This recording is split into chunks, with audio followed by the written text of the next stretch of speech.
don't need more willpower. You need the collected mind to reclaim your focus and unlock your potential. This will teach you how to turn distraction into direction, starting right now. The Collected Mind. Audiobook by Vincent Harlow. Published by Mindscape. Introduction.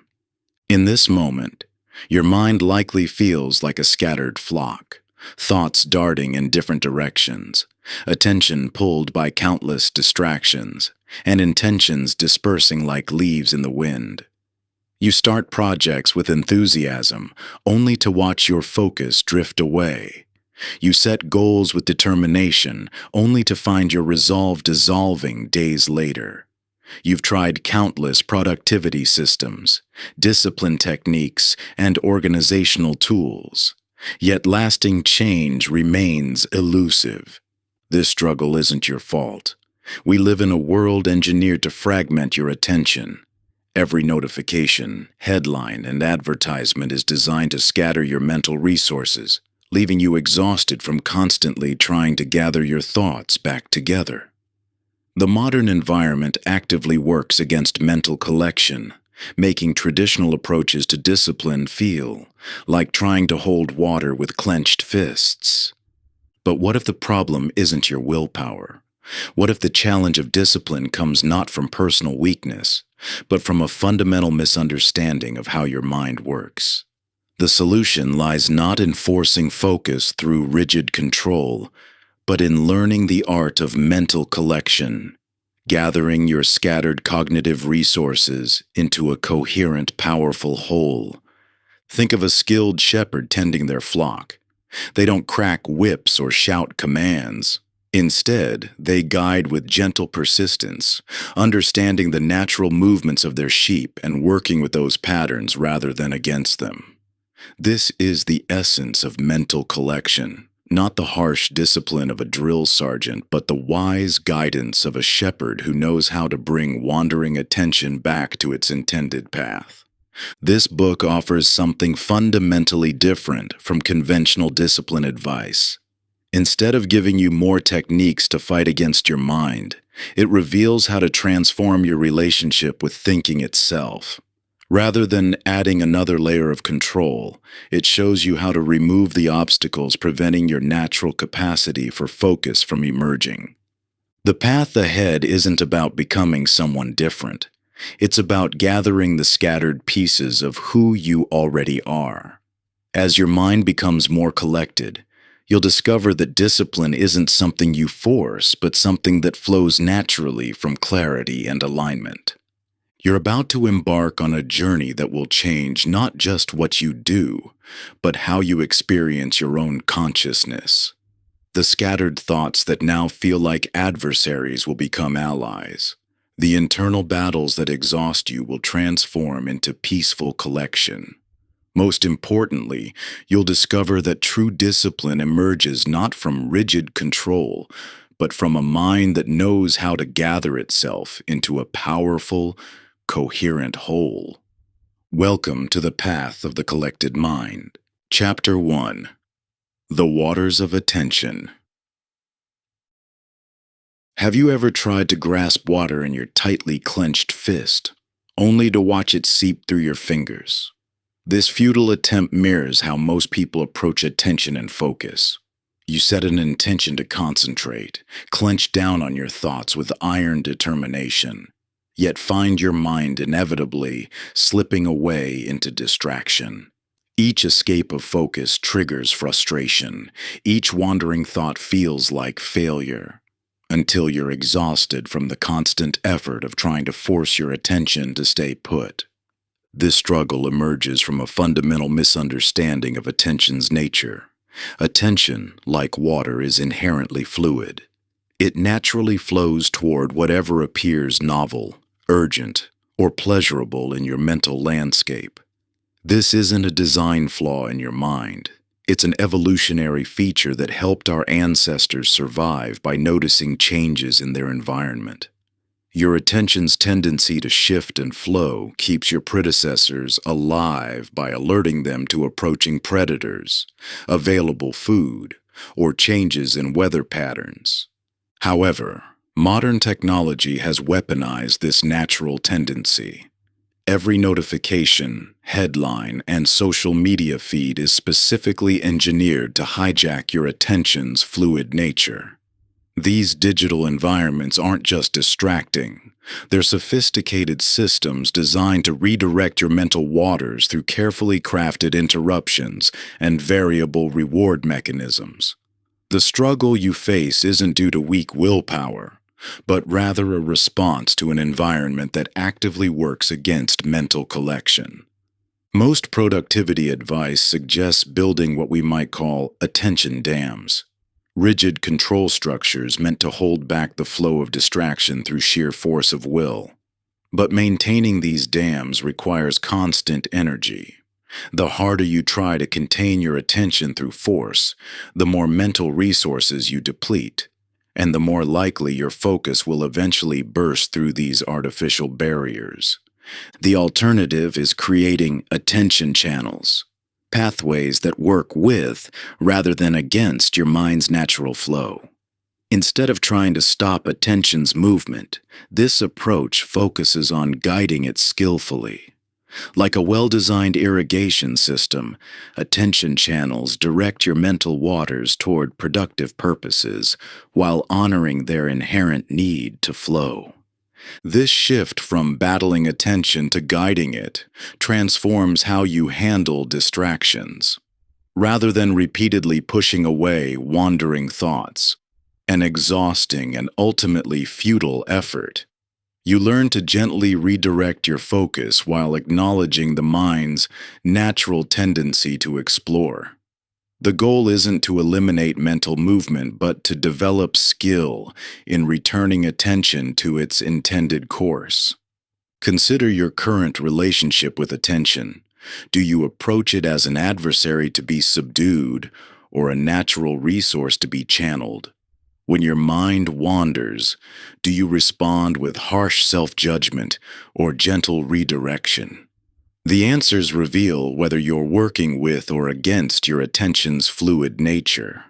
Many people believe successful focus means maintaining unbroken concentration. This perfectionist mindset actually creates more resistance to effective attention management. What matters isn't preventing your mind from wandering. It's your attention return rate. How skillfully and quickly you notice wandering and guide your focus back to its intended object. Just as a river naturally contains curves and eddies, your attention will naturally include moments of wandering. The skill lies not in eliminating these movements, but in developing the awareness to notice them and the gentle persistence to redirect them. This fluid approach to attention aligns perfectly with the principle of mental collection. Rather than trying to force scattered thoughts into rigid containers, collection emerges from creating channels that naturally guide wandering mental waters back to their productive course.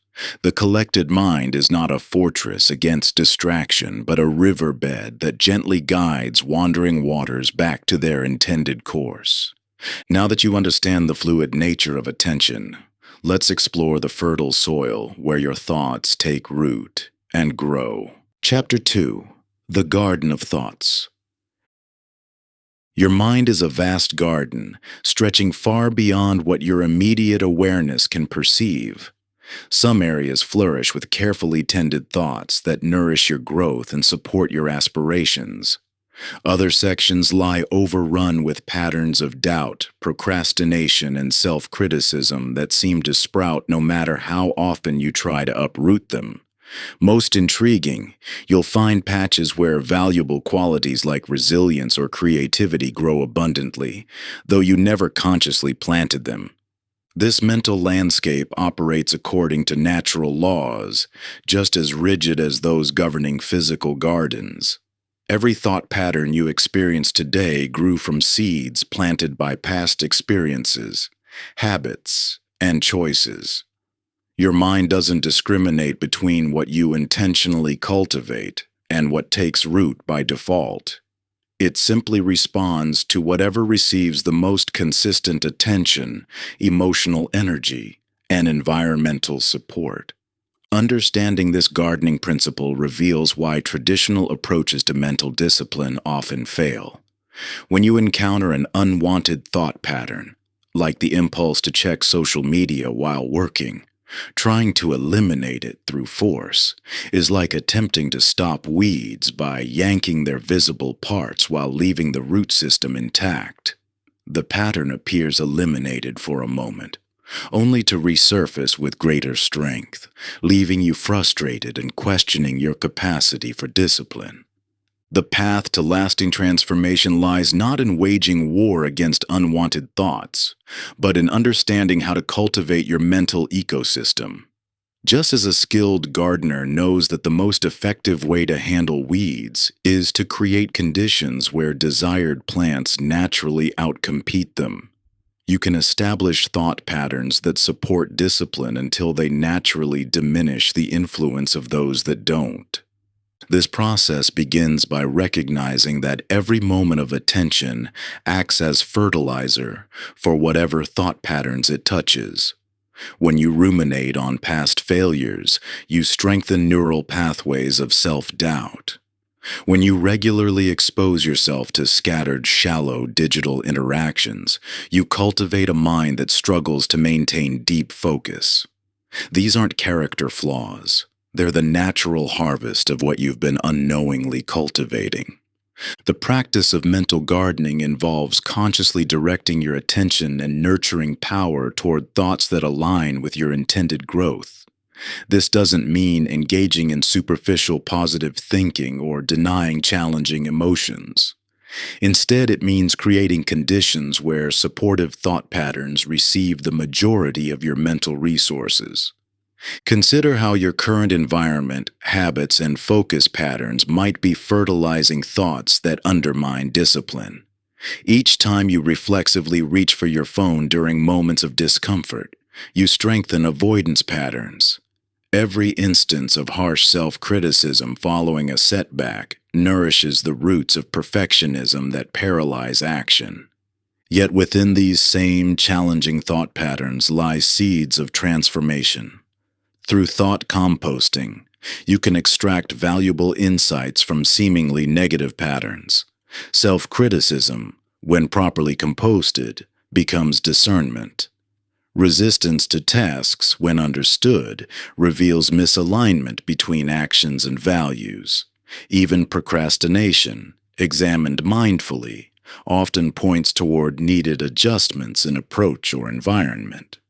This cultivation approach acknowledges that trying to maintain perfect thoughts is as futile as expecting a garden to be free of all weeds. Instead, it focuses on creating such robust growth of supportive patterns that challenging thoughts naturally find less space to flourish. You're not eliminating the capacity for distraction or self-doubt.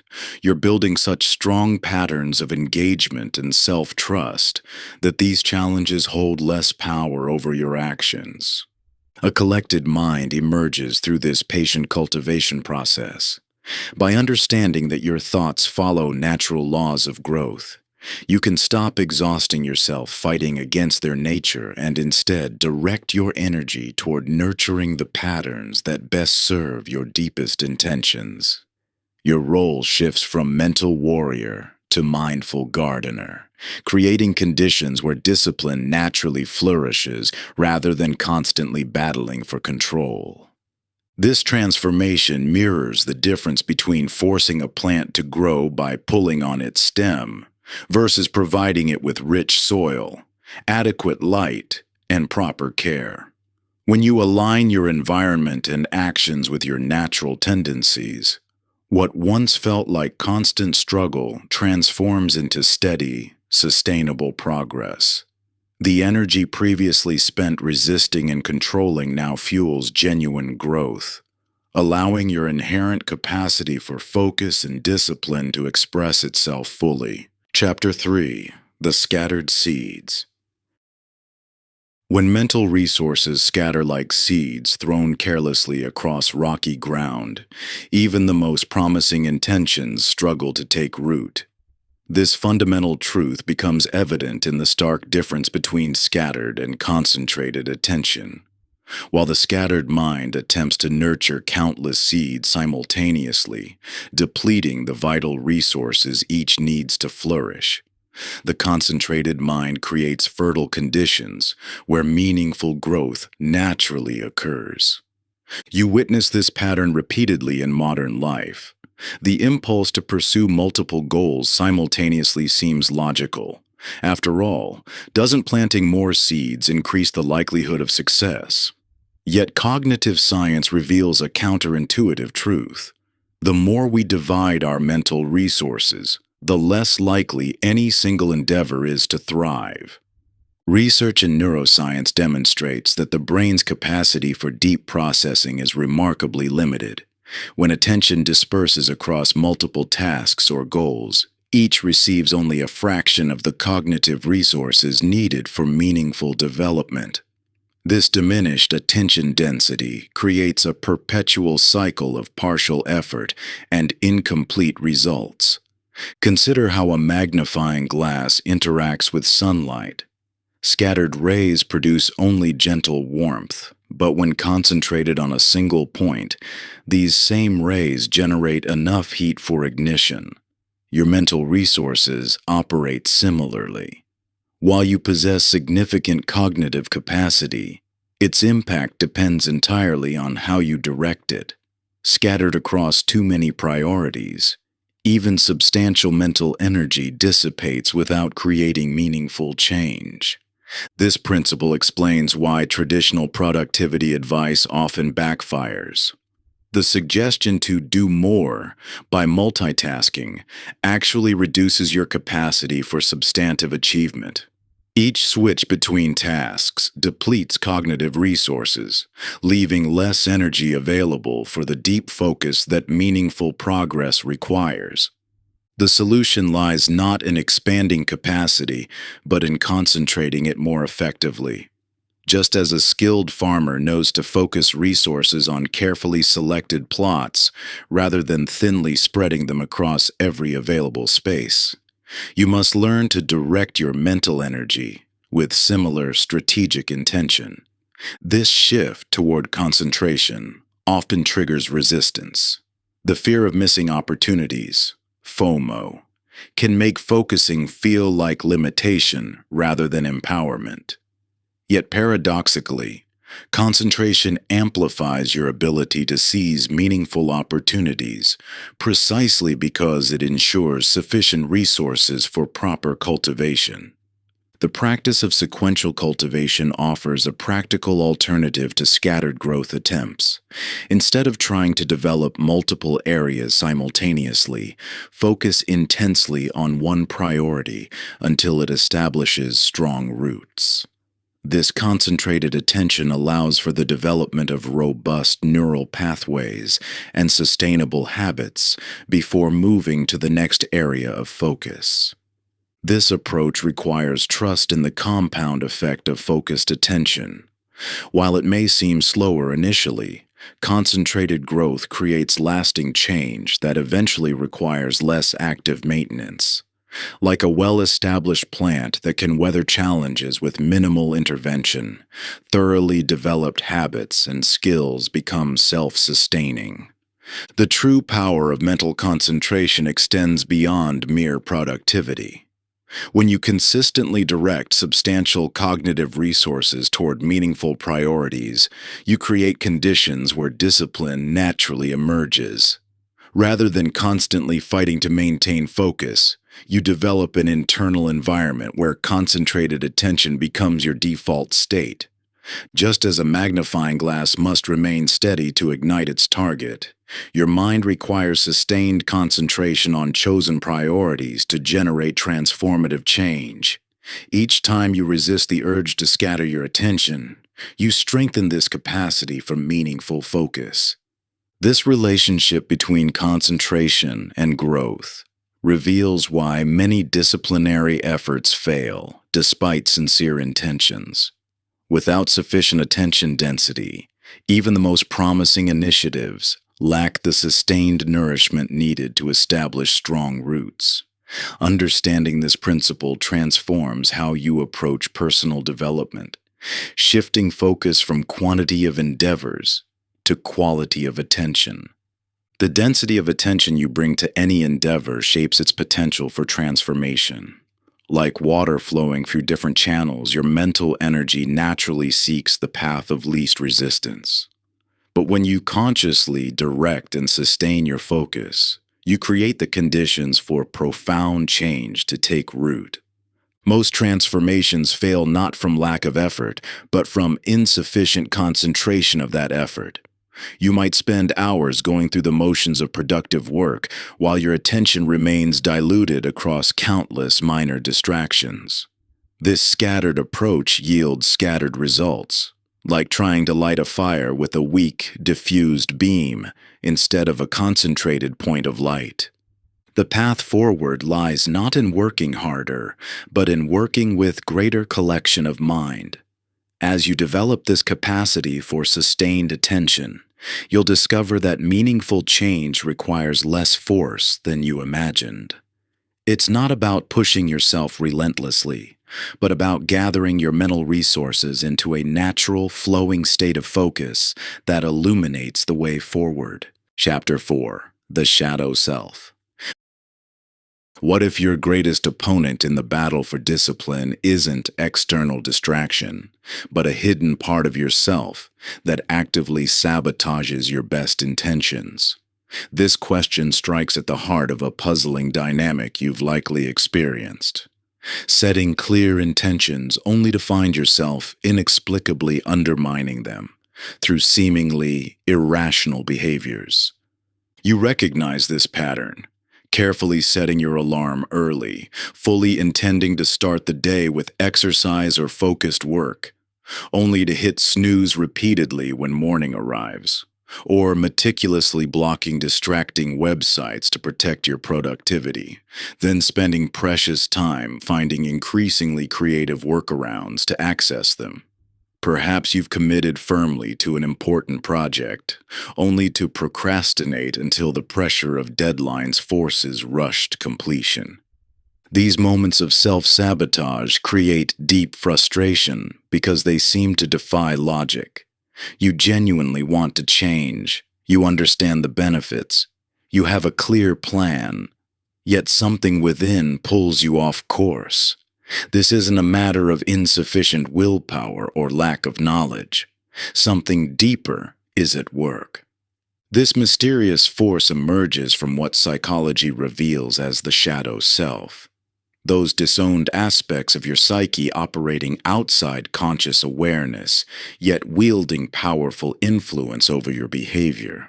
These internal fragments developed as protective adaptations to past experiences, creating strategies to guard against perceived threats to your emotional safety. Consider how a child who experienced criticism for mistakes might develop an unconscious protection pattern of procrastination. After all, you can't fail at what you haven't started.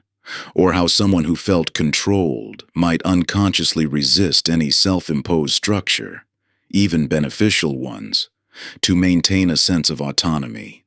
These protective patterns operate like overzealous bodyguards who haven't received the memo that circumstances have changed. They continue tackling perceived threats, even in situations where their protection is no longer needed, and may actually be harmful. Your resistance to discipline isn't rebellion or laziness. It's an outdated security system still running its original programming. This perspective transforms how you view internal resistance. Rather than an enemy to be vanquished through sheer force of will, it becomes a misguided protector to be understood and redirected.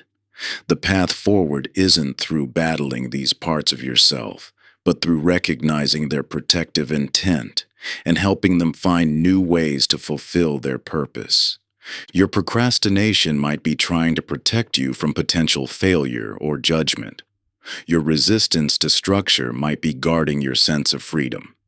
Your difficulty maintaining focus might be attempting to shield you from overwhelm. Each pattern of self-sabotage contains hidden wisdom about what parts of you feel threatened by the changes you're trying to make. Understanding this dynamic requires shifting from fighting resistance to engaging in dialogue with it.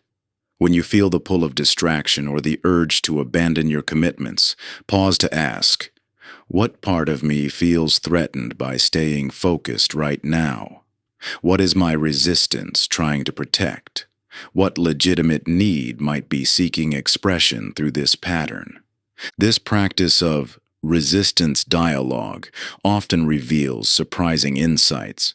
You might discover that your difficulty with sustained effort stems from an unconscious belief that you must earn rest through exhaustion, or that your resistance to planning reflects a deeper fear that structure will trap you in an unfulfilling path. By engaging with rather than suppressing these protective impulses, you begin the vital work of internal collection, gathering these fragmented aspects of self into conscious alliance. This isn't about eliminating resistance, but transforming it from unconscious saboteur to conscious contributor in your journey toward greater discipline. True discipline emerges not from dominating parts of yourself, but from creating internal harmony, where all aspects of your psyche align with your conscious intentions. This is the foundation of the collected mind. Not a state of perfect control, but one of integration, where former resistance transforms into support through understanding. Like tributaries joining to form a mighty river, your scattered impulses and protective instincts can merge with your aspirations, creating a unified flow toward your chosen direction. When you stop treating your mind as territory to be conquered and start seeing it as an ecosystem to be nurtured, resistance softens into receptivity. Each hesitation, each doubt, each opposing force carries wisdom waiting to be integrated rather than enemies to be vanquished. Chapter 5. The Invisible Chains. The power of early conditioning shapes our lives in ways we rarely recognize. Much like an elephant whose massive strength is restrained by nothing more than a small rope. A rope it could easily break if not for the unshakable belief, formed in infancy, that this tether is unbreakable. You too carry invisible tethers, deeply embedded beliefs about your capacity for discipline that were likely formed long before you could critically examine them. These mental restraints often manifest as seemingly unquestionable truths. I'm just not organized. I can't focus like other people. Or, I always leave things unfinished. Yet these statements aren't facts about your inherent nature. They're interpretations of early experiences that hardened into self-fulfilling prophecies. Consider how these limiting beliefs took root. Perhaps a teacher's offhand comment about your scattered approach to assignments became the lens through which you viewed your ability to maintain focus. Maybe a parent's frustrated observation that you never stick with anything transformed into a core belief about your capacity for persistence. These moments, though brief, install what amounts to outdated operating software in your neural circuitry, programming that continues to run despite being drastically out of date. This programming creates an invisible ceiling on your potential, much like running modern hardware with an obsolete operating system. Your brain, the most sophisticated information processing system known to exist, possesses capabilities far beyond what your current belief systems allow you to access. The limitation isn't in your capacity, but in the outdated software telling you what's possible. Research in neuroplasticity and behavioral psychology consistently demonstrates that disciplined behavior stems primarily from belief systems, rather than fixed personality traits. People who appear naturally disciplined often simply escape the installation of limiting beliefs early in life, allowing them to operate closer to their true potential. The key distinction lies between identity-based limitations and capacity-based thinking. When you say, "I'm not a disciplined person," you're operating from an identity-based limitation that becomes self-reinforcing. By shifting to, "I'm developing my capacity for discipline through consistent practice," you open the possibility of growth while acknowledging your current starting point. Your discipline story, the narrative you tell yourself about your ability to maintain consistent action, likely contains chapters written by others during your formative years. These stories might include messages from authority figures, interpretations of early failures, or comparisons with siblings or peers that seem to confirm your limitations. Yet these stories, however deeply ingrained, are interpretations rather than immutable truths. Engaging in belief archaeology means carefully excavating these limiting beliefs by tracing them to their origins. What specific experiences shaped your view of your disciplinary capacity? What authority figures influence your self-image in this area? Most importantly, what evidence have you accumulated since then that contradicts these early conclusions? The process of gathering awareness about these invisible limitations represents the first crucial step toward transcending them. Like the elephant who must first recognize that its restraint is imaginary before it can break free, you must bring conscious awareness to the self-imposed limitations that have been operating below your conscious awareness. The collected mind emerges through this process of recognition and release. It's not about becoming someone different, but about removing the artificial constraints that prevent you from accessing your full capabilities. Just as a powerful computer performs better after removing outdated software that slows its processing, your mind operates more effectively when freed from obsolete beliefs about its limitations. These invisible restraints don't disappear immediately upon recognition. Their power lies in how deeply they've been woven into your neural pathways through years of reinforcement. However, bringing them into conscious awareness begins the process of examining their validity and choosing whether to continue granting them authority over your actions. As you engage in this exploration of your mental restraints, remember that the goal isn't to achieve perfect discipline, but to remove the artificial limitations preventing your natural capacity for focused action from expressing itself. The programming currently running in your mental operating system may be deeply ingrained, but it's not hardwired. It's learned. And what's learned can be unlearned through conscious awareness and consistent practice. Now that you've begun to identify these invisible limitations, let's explore how your habitual thought patterns create an echo chamber that either reinforces or dissolves these constraints. Chapter 6. The Echo Chamber. Your mind is an echo chamber, continuously amplifying and reflecting back the thoughts you generate moment by moment. Like sound waves bouncing off walls in an enclosed space, each thought pattern creates resonance that shapes your entire mental environment. This acoustic architecture of your mind determines which ideas grow stronger through repetition and which fade into silence. Think about how your thoughts about discipline reverberate through your mental space. When you set an intention to focus, what echoes greet that intention? For many, the initial signal of "I will stay focused" quickly becomes drowned out by amplified doubts, past failures, and competing desires. Your mental architecture may be inadvertently designed to magnify the very patterns that undermine your discipline while dampening those that would support it. This occurs through the psychological principle of confirmation bias, your mind's natural tendency to notice and remember evidence that confirms existing beliefs while filtering out contradictory information. If you believe you lack discipline, your mental acoustics will amplify every moment of distraction while muting evidence of your focused periods. Each perceived failure echoes loudly, reinforcing the belief that spawned it, while successes slip by barely noticed. Understanding these mental acoustics reveals why simply trying to think positive rarely creates lasting change. Merely introducing new thoughts without adjusting the underlying architecture that shapes their resonance is like whispering affirmations in a chamber designed to amplify doubt.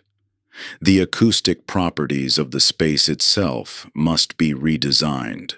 Consider how a concert hall is precisely engineered to enhance certain frequencies while dampening others, creating optimal conditions for musical performance. Similarly, your mental environment can be intentionally shaped to amplify thoughts that support discipline while naturally dampening those that undermine it. This isn't about forcing yourself to never have negative thoughts. It's about adjusting which thoughts receive the most powerful resonance.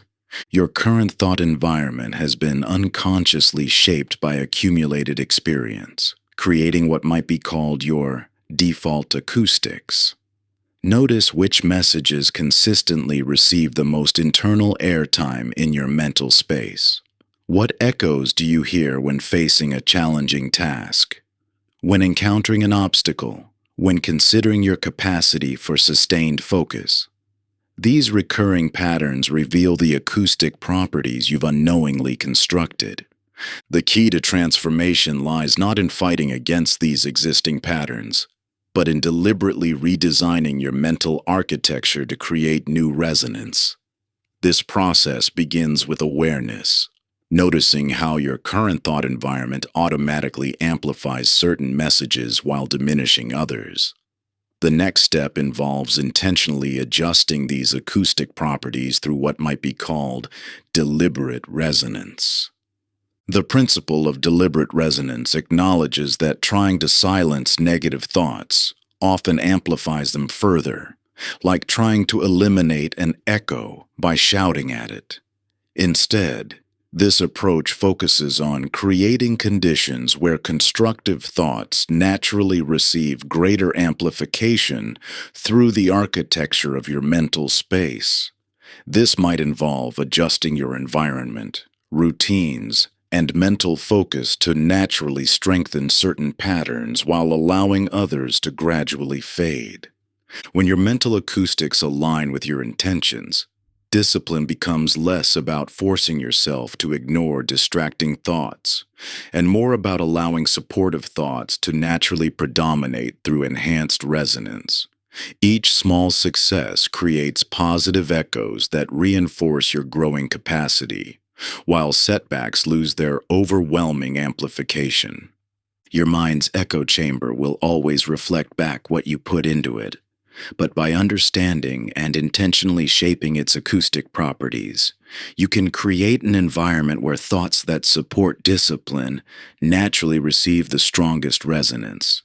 This isn't about achieving perfect thinking, but about designing a mental architecture that amplifies what serves your deepest intentions. The collected mind emerges not from eliminating all negative thoughts, but from creating an internal environment where constructive patterns naturally receive greater resonance. By gathering awareness of your mental acoustics and deliberately reshaping them, you establish the conditions for natural discipline to emerge and strengthen over time. With this understanding of how thought patterns create self-reinforcing cycles through mental acoustics, we can now explore how to build the foundational architecture that supports a truly collected mind. Just as a master architect considers both form and function when designing a space that will stand the test of time, you'll discover how to construct internal spaces that naturally amplify focus while dampening distraction. This isn't about forcing your thoughts into rigid patterns, but about creating an environment where discipline flows as naturally as water finding its path downhill. You're not trying to eliminate every unwanted thought or create perfect silence in your mind. That would be as futile as attempting to build a structure that defies gravity. Instead, you're learning to work with the natural tendencies of your mind, shaping spaces where productive thoughts naturally gather and strengthen each other. By understanding the principles of mental architecture, you can create internal environments that support your deepest intentions without constant struggle or force. Chapter 7: The Gathered Self. Your identity is like a puzzle. When the pieces are scattered, the complete picture remains elusive. Each fragment represents a different version of yourself operating in isolation, creating a disjointed experience where discipline fluctuates depending on which self takes charge in any given moment. This fragmentation manifests in familial patterns: impeccable focus at work but chaos at home, strict discipline in certain areas while completely neglecting others, or maintaining structure during specific phases only to have it completely dissolve in different contexts. Internal coherence isn't about forcing uniformity. It's about discovering the underlying connections that unite seemingly separate aspects of who you are. Think of structural integrity in architecture. A building's strength doesn't come from making every element identical, but from ensuring all components work in harmony to support the whole. Similarly, personal integrity emerges when various aspects of your identity align around core values rather than operating independently. Research consistently shows that identity-based motivation produces more sustainable behavior change than outcome-focused approaches.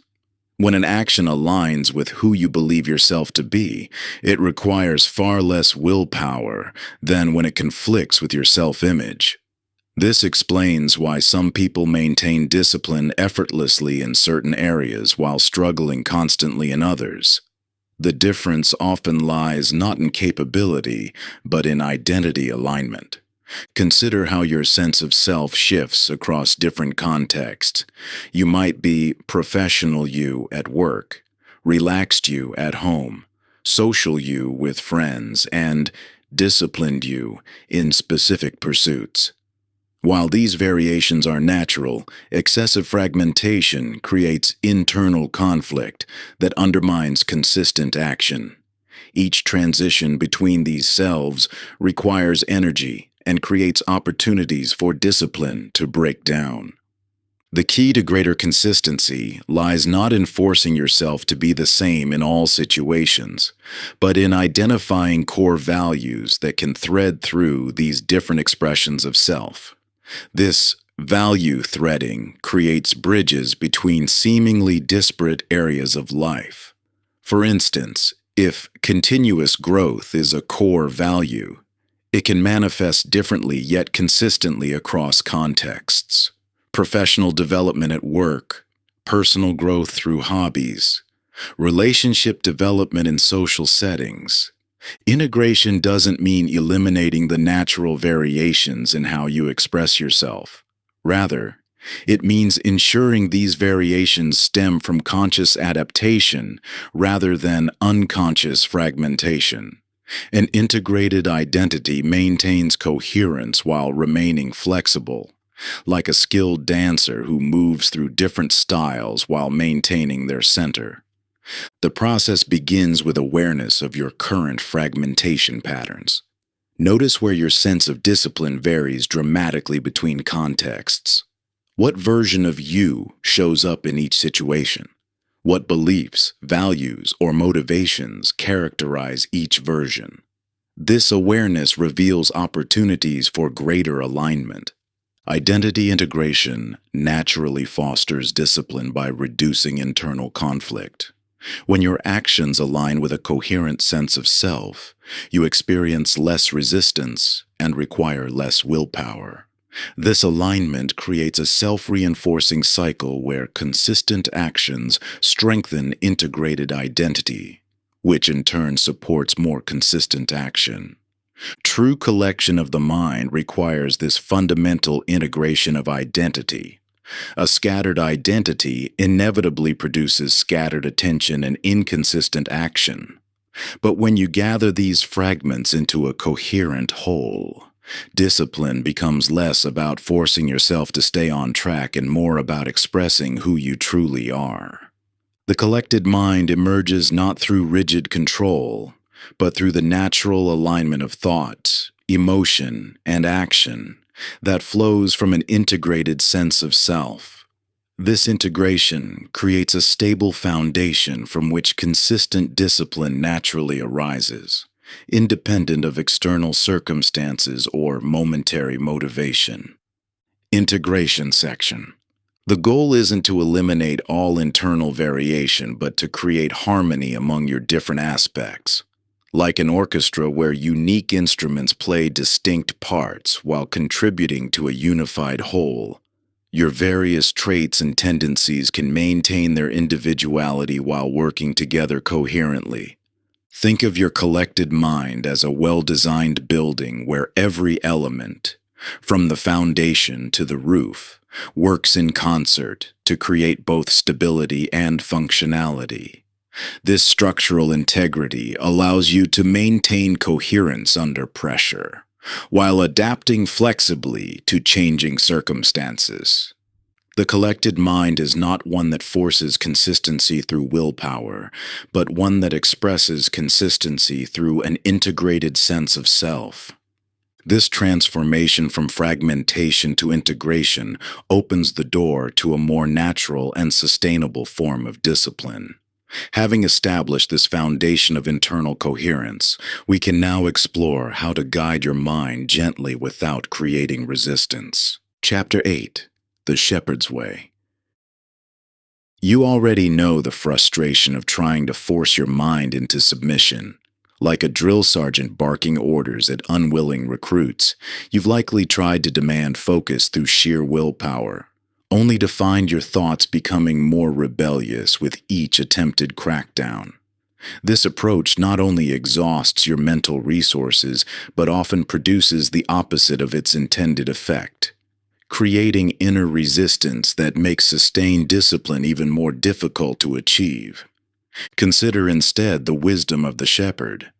When a sheep wanders from the flock, the skilled shepherd doesn't chase or scold. They calmly, consistently guide it back, understanding that occasional wandering is natural and that gentle persistence accomplishes what force cannot. This same principle applies remarkably well to the wandering mind. Neuroscience reveals why this gentler approach proves more effective. When you attempt to force attention through aggressive control, you activate the brain's threat response systems, triggering resistance and requiring enormous energy to maintain. In contrast, gentle guidance engages neural pathways associated with learning and integration, creating lasting change with far less effort. This distinction becomes particularly relevant for minds that naturally tend toward wandering, where the drill sergeant approach would label such tendencies as defects to be eliminated.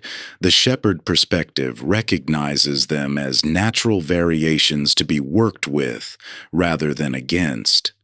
Just as each sheep in a flock has its own temperament, your mind has its unique patterns of movement that respond better to understanding than to force.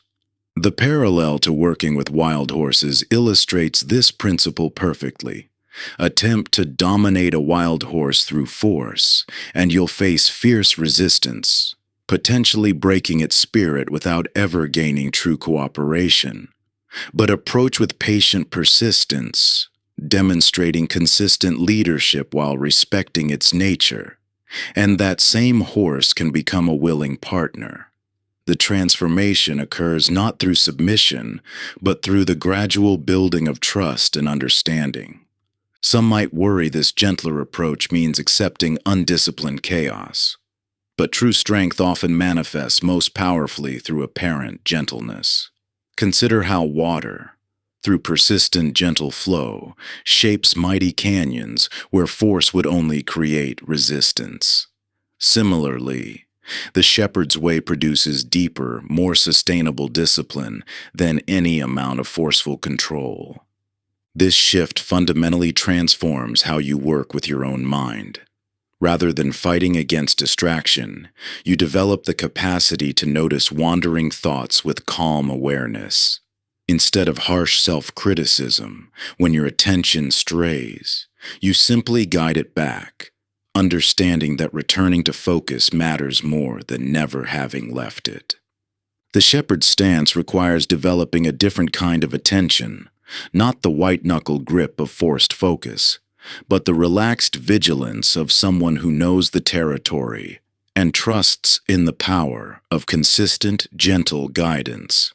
This vigilance operates with less effort because it works with, rather than against, the mind's natural movements.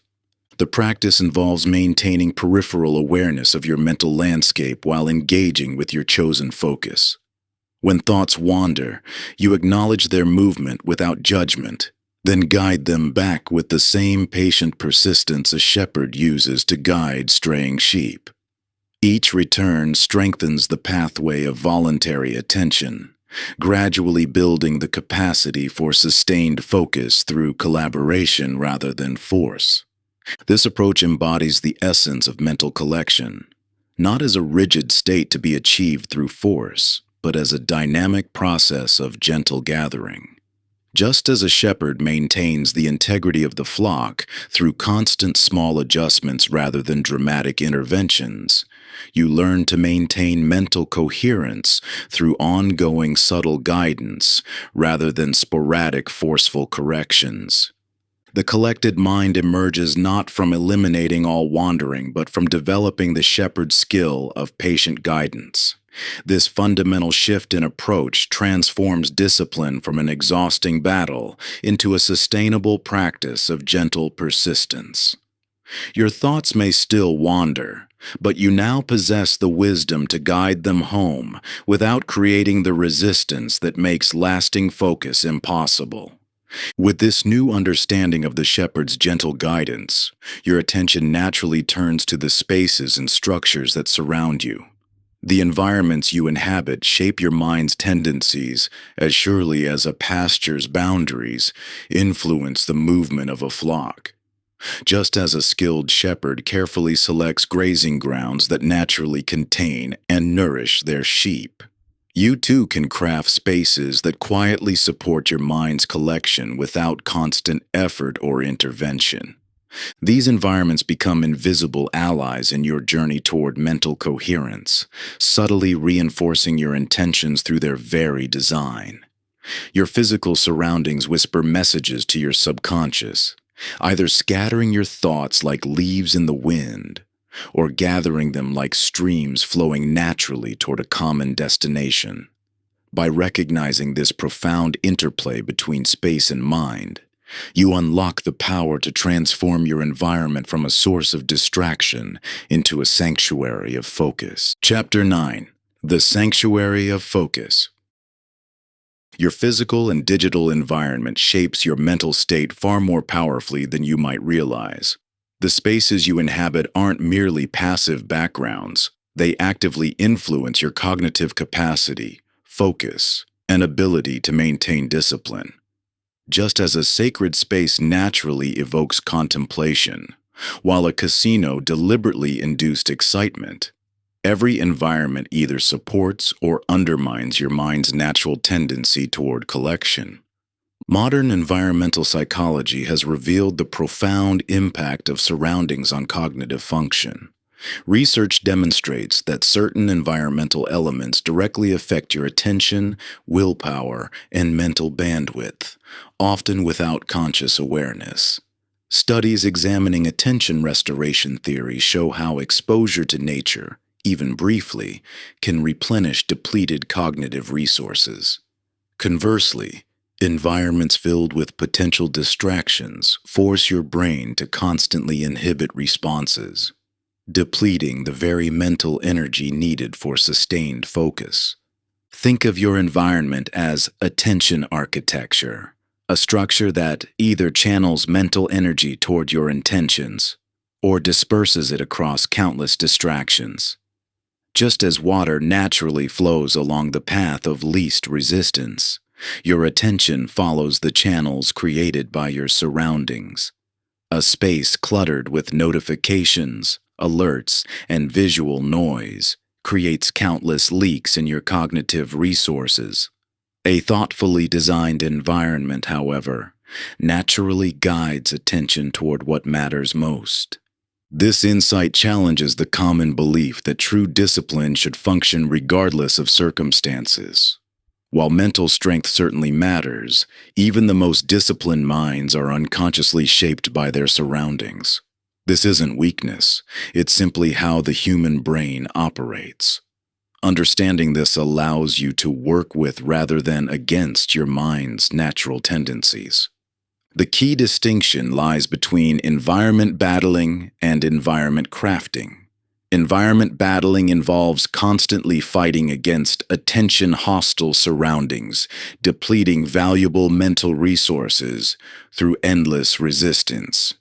Environment crafting, in contrast, involves deliberately designing spaces that naturally support your intended mental state, conserving cognitive energy for what matters most. Your current focus ecology, the total environment affecting your attention, extends far beyond physical space.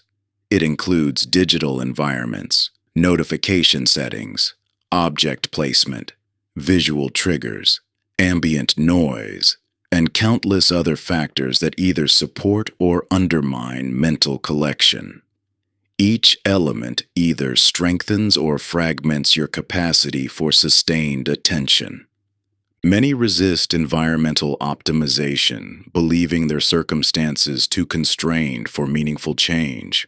Yet even within limited spaces, you can create micro-sanctuaries, small environmental adjustments that significantly impact cognitive function. Something as simple as clearing your visual field, establishing dedicated focus zones, or creating digital boundaries can dramatically shift your mind's tendency toward collection. This relationship between external and internal order works both ways. Just as a cluttered environment scatters attention, a scattered mind tends to create disordered surroundings. But the reverse is equally true. External order naturally reinforces internal coherence. Creating spaces that support focus makes mental collection feel more natural and sustainable. The collected mind emerges not through constant battle against environmental triggers, but through mindful shaping of surroundings to naturally support intended states. This doesn't mean achieving perfect conditions. Rather, it means making conscious choices about the attention architecture you inhabit and create.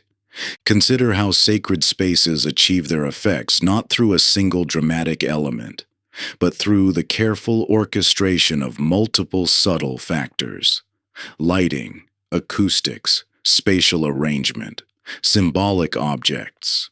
Similarly, your environment's impact on mental collection comes from the cumulative effect of many small choices rather than any single dramatic change. With understanding of how environments shape cognitive states, you can begin examining your own spaces through this lens. Notice which environments naturally support your focus and which tend to scatter it. Pay attention to how different arrangements affect your mental state. Start making conscious choices about the attention architecture you inhabit and create. Environmental mastery represents a crucial but often overlooked aspect of developing a collected mind. By learning to shape your surroundings intentionally, you create conditions where discipline becomes less a matter of constant effort and more a natural response to thoughtfully designed spaces. Your physical environment acts as a silent partner in every endeavor, either supporting your intentions or subtly undermining them. Each object, each arrangement, each ambient element sends signals to your brain about what matters and where attention should flow. When you take control of these environmental cues, you transform your space from a passive backdrop into an active ally in your pursuit of mental collection. Just as water naturally follows the path of least resistance, your attention flows along channels carved by your environment. A cluttered desk scattered with unfinished tasks creates a maze for your focus to navigate, while a clean surface with only essential items presents a clear path forward. The lighting in your workspace whispers messages about energy and alertness, while the sounds around you, or their absence, shape the depth of your concentration. These environmental forces work constantly in the background of your awareness, molding your mental state whether you recognize their influence or not. Chapter 10. The Rhythm of Discipline. Your biological rhythms profoundly influence your capacity for mental collection, yet most approaches to discipline ignore this fundamental reality. Like trying to force high tide at noon every day, attempting to maintain constant focus regardless of your natural cycles creates unnecessary struggle and resistance. The science of chronobiology reveals how your cognitive function naturally oscillates throughout the day, week, and season. Your brain operates in ultradian rhythms, cycles of heightened capacity followed by necessary recovery periods. These 90 to 120-minute cycles govern your ability to sustain focused attention, with natural peaks and valleys in mental energy that no amount of willpower can override. Circadian rhythms, your internal 24-hour clock, further influence when you're naturally primed for different types of mental work. Some minds reach peak analytical capacity in the early morning, while others come alive with creativity late at night. These variations aren't character flaws, but biological realities as intrinsic to human function as the need for sleep. Even seasonal shifts affect your cognitive baseline through changes in light exposure, temperature, and hormonal fluctuations. Fighting against these natural rhythms depletes precious mental energy, while working with them allows you to accomplish more with less resistance. Consider how ocean tides rise and fall in predictable patterns. No sailor would insist on departing at low tide simply because it's the scheduled time. Similarly, your mental energy follows reliable patterns that, once understood, can be used to your advantage rather than fought against. The industrial model of consistent output regardless of natural rhythms emerged from factory optimization, treating human minds like machines that should maintain steady production. But your brain isn't a machine. It's a living system that requires oscillation between engagement and recovery to function optimally. Pushing through natural low periods seems productive, but often proves counterproductive. Like trying to force productivity during sleep, working against your natural rhythms increases errors, depletes willpower, and builds resistance to future-focused work. The energy spent overriding your natural cycles often exceeds any benefit gained. Instead of maintaining constant effort, true discipline comes from aligning your activities with your natural energy patterns. This requires understanding your personal rhythms. When you naturally experience peak focus, creativity, and social energy. By scheduling demanding tasks during your peak periods and restorative activities during valleys, you work with rather than against your biology. Some find their analytical thinking peaks early morning, while creative insights flow more freely at night. Others experience their strongest focus mid-afternoon, or find seasonal patterns in their motivation and mental clarity. These variations aren't weaknesses to overcome, but natural patterns to leverage. What appears as inconsistency often reflects unacknowledged rhythms. Rather than judge yourself for energy fluctuations, learn to recognize and work with these patterns. Schedule important presentations during peak social energy. Tackle complex analysis when your logical thinking is strongest, and allow for recovery when your mind naturally seeks rest. Rhythm-based planning means matching tasks to your natural capacity rather than forcing focus at predetermined times. This might mean scheduling creative work during your evening surge rather than pushing through morning brain fog, or blocking your highest focus hours for your most demanding projects, regardless of conventional schedules. When you fight natural valleys, you create resistance that makes the next peak harder to access. But when you honor recovery periods, using them for less demanding tasks, reflection, or genuine rest, you emerge naturally ready for the next phase of focused engagement.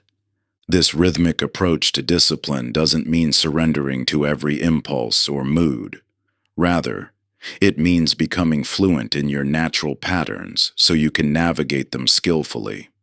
Like a surfer reading waves, you learn to recognize approaching peaks and prepare to catch them, while using valleys for activities that support rather than demand peak focus.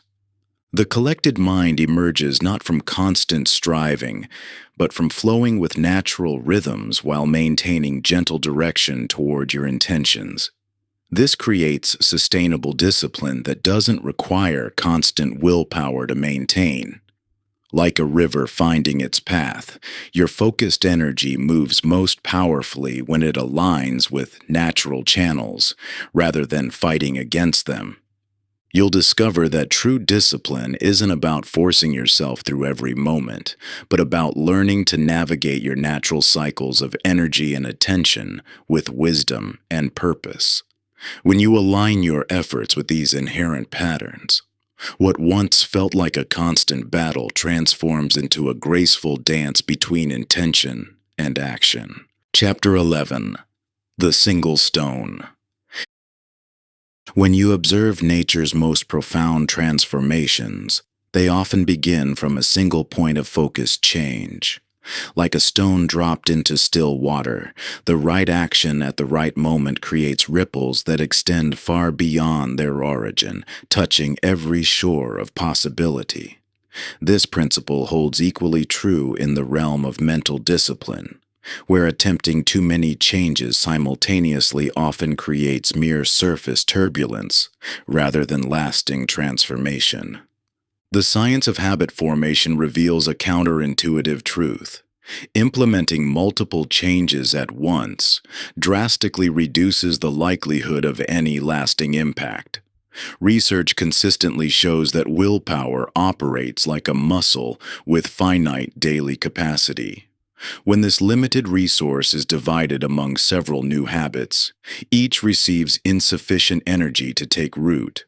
The result: a pattern of initial enthusiasm followed by complete abandonment that reinforces feelings of failure and resistance to future change. What if lasting discipline emerges not from Herculean effort across multiple fronts, but from the precise placement of a single well-chosen stone? Consider how certain species in an ecosystem, known as keystone species, create disproportionate impact relative to their population size. When wolves were reintroduced to Yellowstone National Park, their presence triggered cascading changes that ultimately altered the flow of rivers. Similarly, certain habits possess keystone qualities, naturally generating positive changes throughout your entire system of behavior. This keystone principle explains why some people experience unprecedented growth in multiple areas of life after establishing one foundational practice. A morning meditation practice might initially seem isolated to mental clarity, yet its ripples often extend to improved decision-making, reduced reactive behavior, better sleep habits, and enhanced relationship quality. The key lies not in the specific practice, but in its strategic position within your personal ecosystem of habits. Think of willpower as water in a reservoir. You could release small streams in multiple directions, each too weak to drive significant change. Or you could channel that same volume into one powerful flow, creating momentum that naturally carves new pathways. This concentrated approach honors the limited nature of your mental resources while maximizing their impact. The science of compound effects further supports this focused strategy. Small changes, consistently maintained, accumulate force over time like interest in a well-managed investment. By concentrating your limited willpower on one keystone habit, you create the conditions for compound growth, rather than dispersing your resources too thinly to generate meaningful returns. What makes a habit keystone quality? It must meet three criteria. It should be foundational, supporting other positive changes, sustainable within your current capacity to maintain, and aligned, resonating with your deeper values and natural tendencies. The most powerful keystone habits often appear deceptively simple. Regular sleep schedules, daily walking, mindful breathing practices. Yet their influence extends far beyond their apparent scope. This principle of focused change challenges the common assumption that more effort equals better results. In reality, effectiveness often emerges from strategic precision rather than brute force. Consider how a skilled acupuncturist creates systemic change through precise intervention at key points rather than attempting to directly manipulate every bodily system. Your task becomes identifying your personal keystone habit, the single practice that would create the most powerful ripple effect through your specific circumstances. This requires honest assessment of your current patterns, recognition of your natural tendencies, and clarity about which changes would create the greatest positive cascade in your life. The concept of minimum effective dose becomes crucial here. Identifying the smallest intervention needed to trigger desired changes. This isn't about doing less. It's about doing what matters most with complete commitment rather than dispersing energy across multiple partial efforts. When you bring your scattered mental resources together in focused commitment to one strategic practice, you create the conditions for natural discipline to emerge. Like the stone in still water, your chosen keystone habit becomes the point where your collected mind finds its most powerful expression. This concentrated investment of energy creates ripples that extend far beyond the initial point of impact, transforming seemingly unrelated areas of your life through invisible but powerful connections. Your keystone habit acts as both anchor and catalyst, grounding you in purposeful action while simultaneously unleashing waves of positive change that spread outward with gathering momentum. Think of each positive change as a domino in an intricate pattern. You need only tip the first one with intention and precision. The rest will fall naturally, each impact triggering the next in a cascade of transformation. This is why attempting to force multiple changes simultaneously often leads to frustration. You're trying to manually tip every domino, rather than trusting in the natural sequence of cause and effect. Your role is to identify and commit fully to that crucial first movement, allowing the momentum of that single change to carry through your entire system of habits and behaviors. Chapter 12. The Attentional Compass. When you find yourself lost in the wilderness, few experiences match the profound relief of discovering a compass in your pocket. That simple tool transforms paralyzing disorientation into purposeful movement, replacing aimless wandering with directed progress. In the landscape of your mind, clarified values serve this exact function, providing unwavering guidance even when the path ahead seems unclear. You live in a world deliberately designed to disorient. Every notification, advertisement, and social media feed competes for your limited attention. each promising fulfillment while delivering only momentary distraction. Without a reliable internal compass, you find yourself pulled in countless directions, exhausting your energy while making no real progress toward what matters most. Modern neuroscience reveals why this matters so deeply. Your brain's executive function, the neural networks responsible for sustained attention and goal-directed behavior, operates most efficiently when aligned with deeply held values. When actions connect to meaningful principles, they require significantly less willpower to maintain compared to behaviors motivated purely by external rewards or fear of consequences.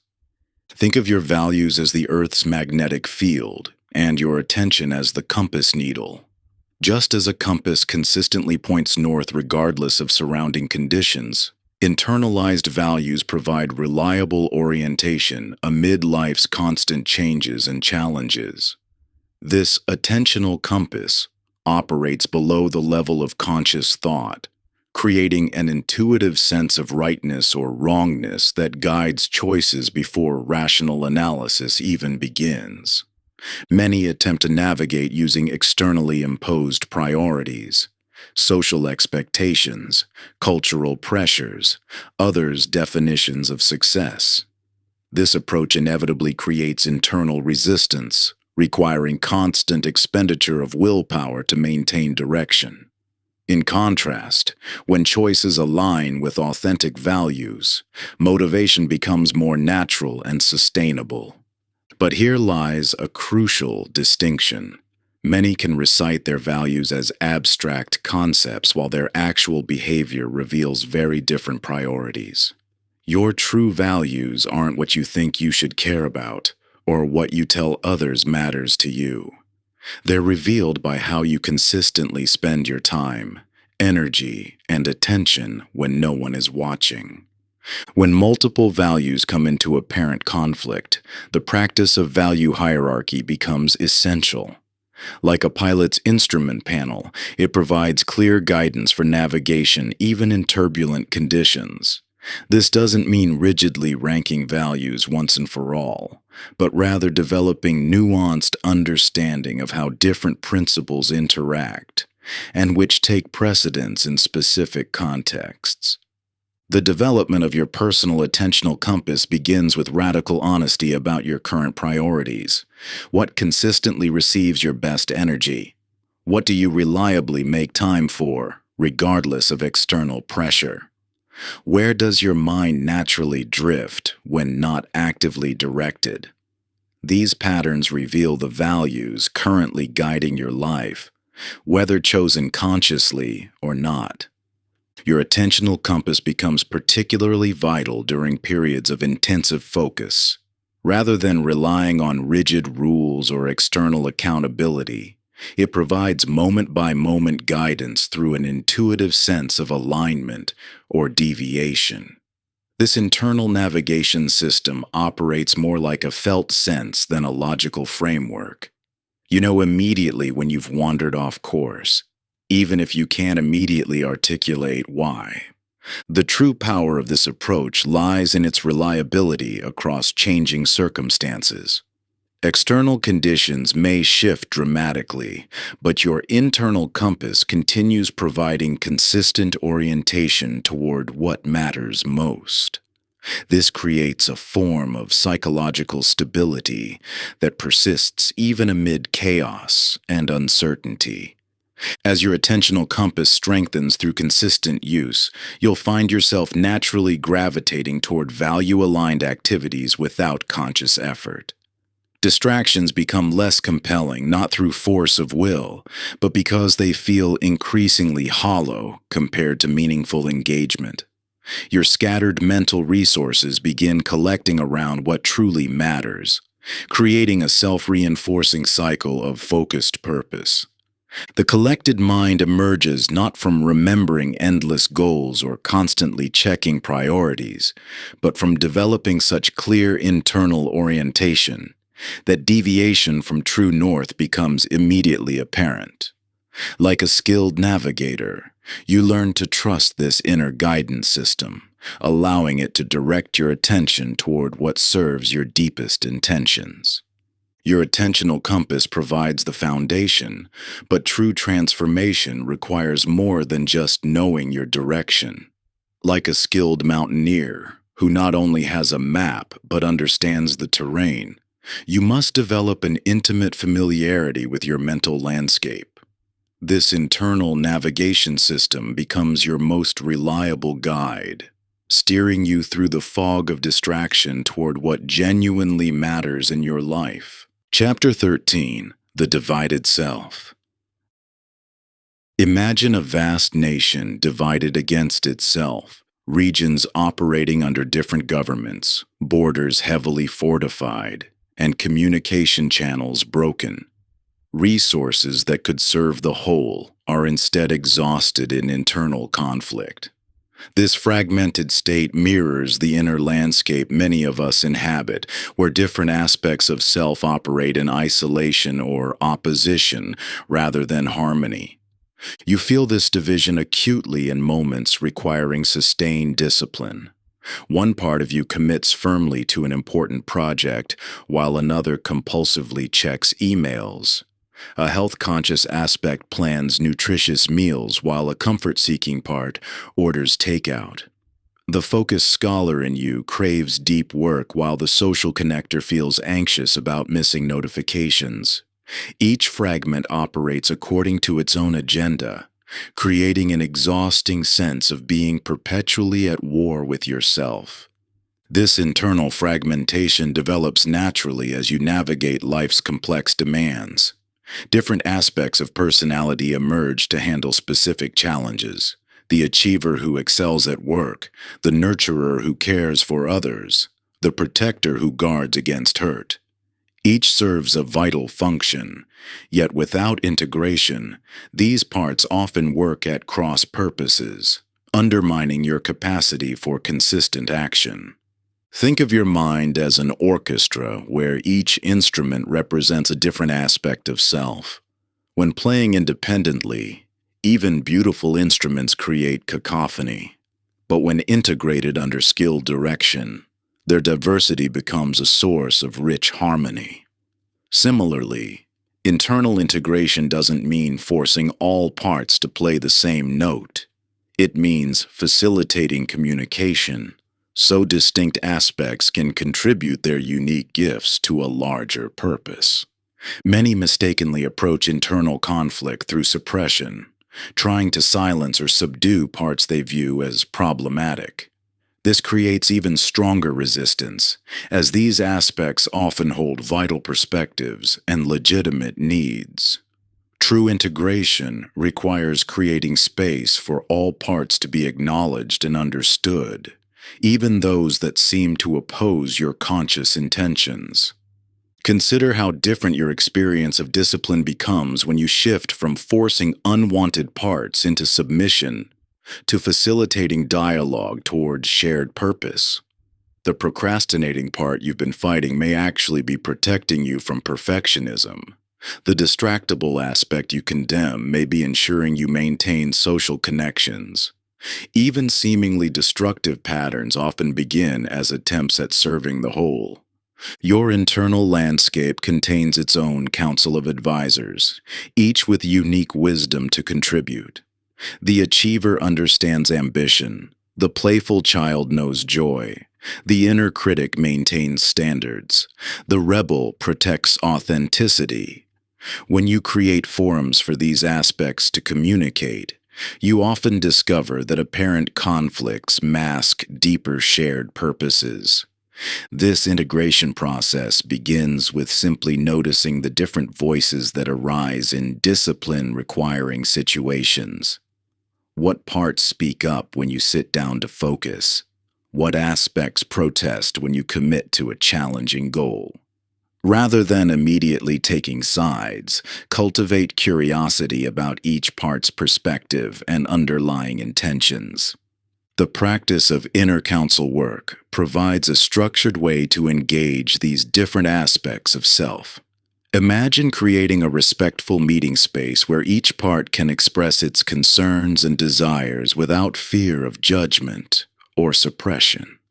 Often, parts that seemed opposed discover they're actually working towards similar ends through different means.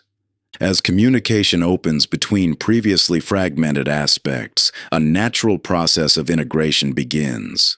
The achiever learns to value the wisdom of rest from the relaxed part. The social connector and focused scholar discover ways to honor both connection and concentration. The planner and spontaneous aspect find creative ways to support each other's aims. This gathering of fragmented aspects creates the internal harmony necessary for natural discipline to emerge. Rather than forcing focus through willpower alone, you align the diverse resources of your whole self toward chosen purposes. The collected mind isn't one without internal diversity.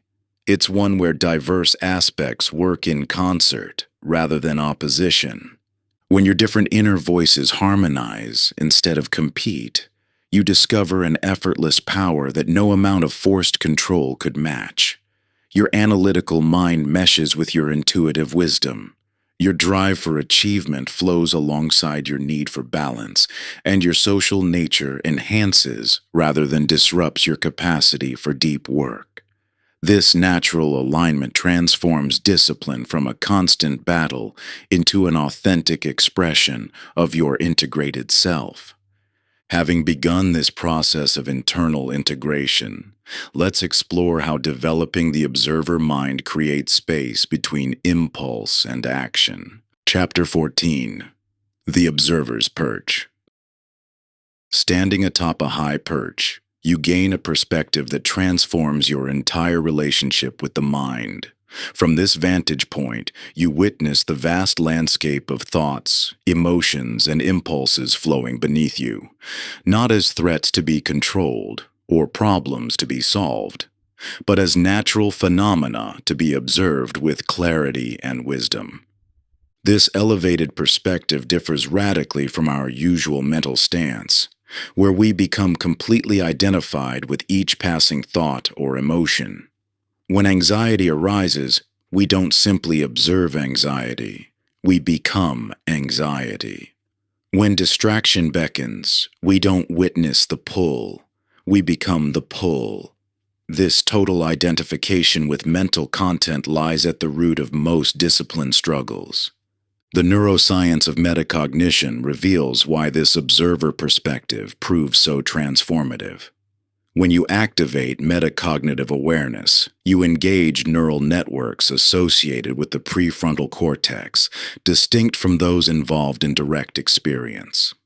This creates a crucial gap between stimulus and response, a space where choice becomes possible.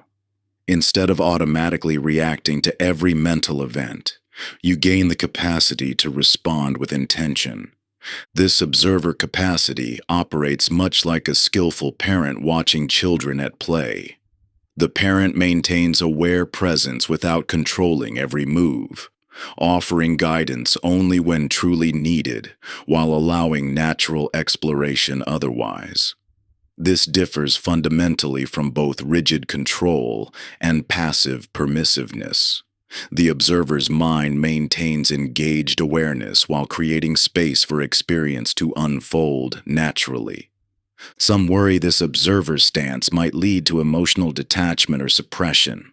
However, research shows the opposite. Metacognitive awareness allows for fuller emotional experience without being overwhelmed. Rather than dissociating from experience, you develop the capacity to fully feel while maintaining perspective.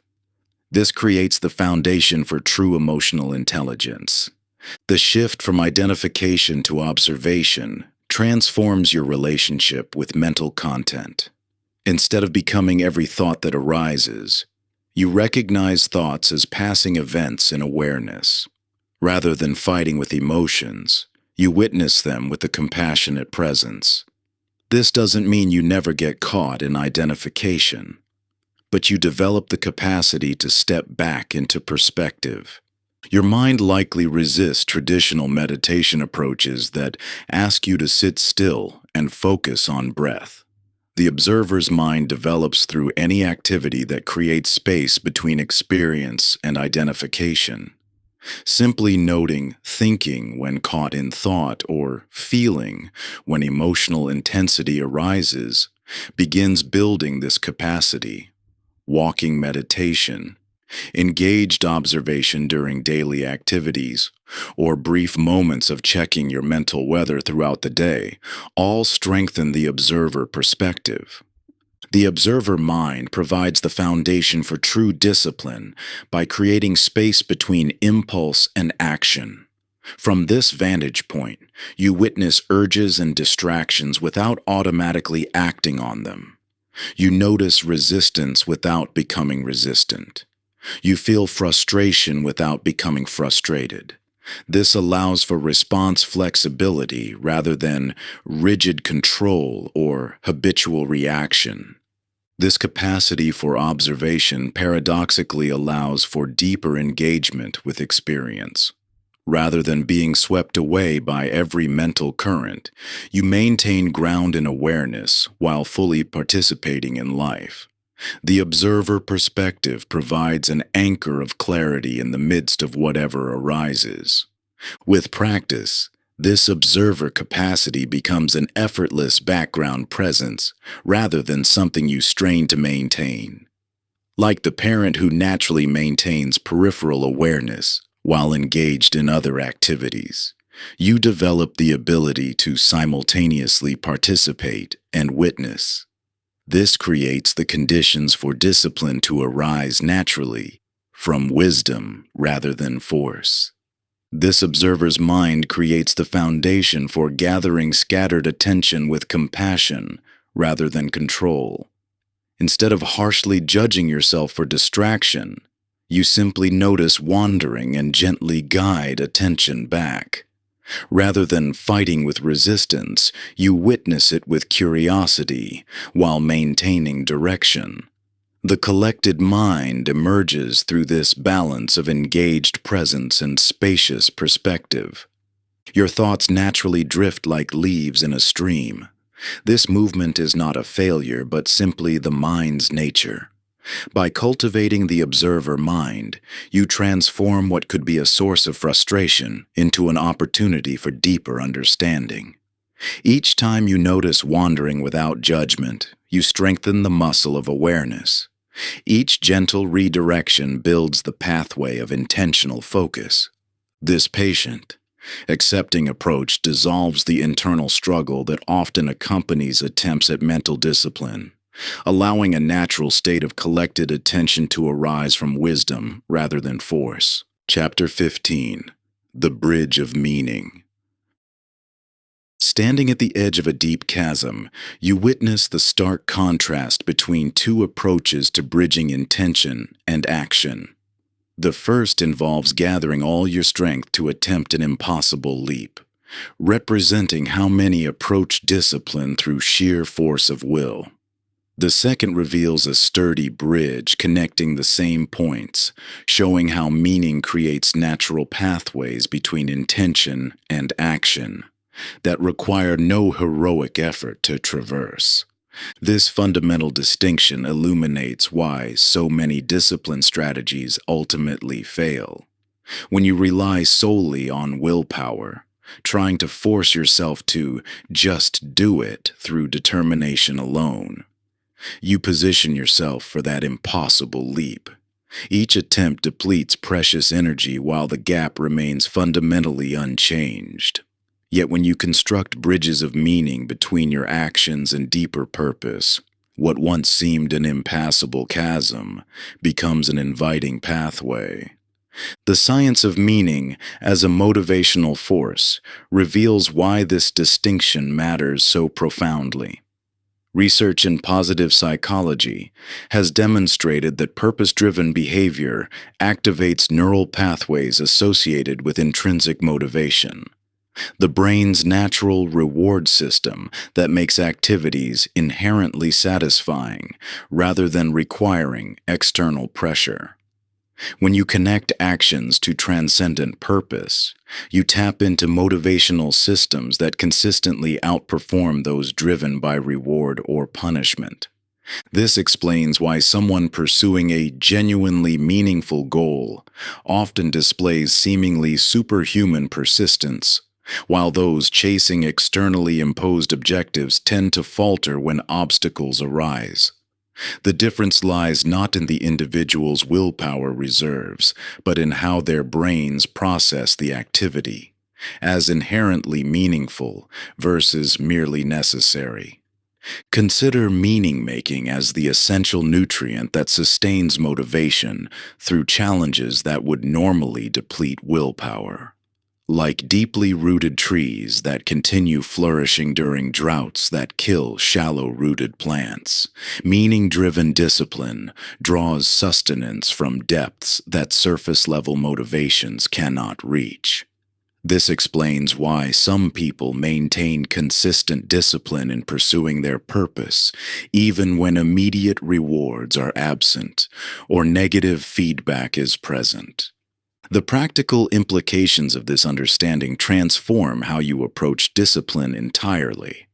Rather than attempting to force yourself into action through self-imposed pressure, the "I should" approach that inevitably creates internal resistance, you learn to connect each action to its deeper significance. This shifts discipline from a battle against yourself to an expression of your highest values. This distinction particularly matters for seemingly mundane tasks that nonetheless serve important purposes. Filing paperwork becomes an act of creating order that enables larger achievements. Exercise transforms from a chore into an investment in your capacity to serve others with energy and presence. Even routine maintenance tasks take on dignity when connected to their role in supporting meaningful outcomes. The practice of purpose linking provides a systematic way to build these motivational bridges. Rather than focusing solely on immediate outcomes, you consciously trace the connection between each action and its ultimate significance in your life's larger purpose. This creates neural pathways that automatically activate meaning-based motivation whenever you engage in the activity. Through consistent purpose linking, you gradually transform your relationship with discipline-requiring tasks. What began as things you have to do evolves into things you want to do, because you clearly see their role in creating what matters most to you. This shift happens not through force, but through genuine recognition of meaning. The bridge-building approach also addresses the common phenomenon of meaning blindness, the tendency to lose sight of deeper purpose in the press of daily demands. By regularly reinforcing the connection between immediate actions and ultimate values, you maintain awareness of the significance that naturally motivates consistent action. In this way, meaning becomes the force that naturally collects your scattered energies toward coherent purpose. Rather than exhausting yourself trying to leap impossible gaps through willpower alone, you create sturdy bridges of significance that make disciplined action the natural choice. This transforms discipline from a constant struggle into an authentic expression of what matters most to you. The collected mind, therefore, draws its motivation not from fear of failure or external pressure, but from the magnetic pull of meaning. It maintains discipline not through forced compliance, but through genuine alignment with purpose. This creates a sustainable foundation for consistent action that persists long after surface-level motivations have faded. With meaning established as your motivational foundation, let's explore the advanced practices that transform resistance into momentum. Chapter 16. The Alchemist's Art. For millennia, alchemists pursued the mythical transformation of lead into gold, a quest that parallels the highest evolution of mental discipline. Just as these ancient practitioners sought to transmute base metals into precious ones, You face a similar challenge in your journey toward sustained discipline, learning to transform the heavy resistance that opposes your intentions into momentum that propels you forward. The weight of resistance feels familiar to anyone who is committed to meaningful change. You set a clear intention, perhaps to wake early for creative work or to maintain focused concentration on an important project. Yet almost immediately you encounter an opposing force, a heaviness, an aversion, a mysterious reluctance that seems to arise from nowhere and everywhere at once. This resistance appears as procrastination, as sudden fatigue, as an inexplicable urge to check your phone, or as a flood of doubts about whether the task really matters. Most approaches to discipline treat this resistance as an enemy to be conquered through force of will. But psychological research reveals why this strategy so often backfires. Studies on thought suppression consistently show that attempting to directly fight against unwanted thoughts or impulses typically strengthens rather than weakens them, a phenomenon called the ironic process theory. Similarly, research on psychological reactance demonstrates that the more forcefully we try to control our behavior, the more likely we are to experience an opposing pushback from our psyche. This reveals the fundamental paradox at the heart of discipline. The harder you fight against resistance, the more energy you supply to the very force you're trying to overcome. Just as a skilled Aikido master never meets force with force, but rather redirects an opponent's energy to serve a different purpose, true discipline mastery lies in learning to work with, rather than against, the momentum of resistance. This alchemical art begins with a profound shift in perspective, seeing resistance not as an obstacle to be eliminated, but as raw energy that can be transformed. When you feel the urge to procrastinate, rather than battling this impulse, you can redirect its restless energy into small steps that build momentum. When anxiety creates resistance to an important task, instead of trying to suppress the fear, you can mine it for the valuable signals it contains about what matters most to you. The practical application of resistance alchemy requires developing sensitivity to your specific patterns of opposition. Notice whether your resistance typically manifests as avoidance, boredom, self-doubt, or overwhelm. Each form carries its own energy signature that can be transformed through specific practices.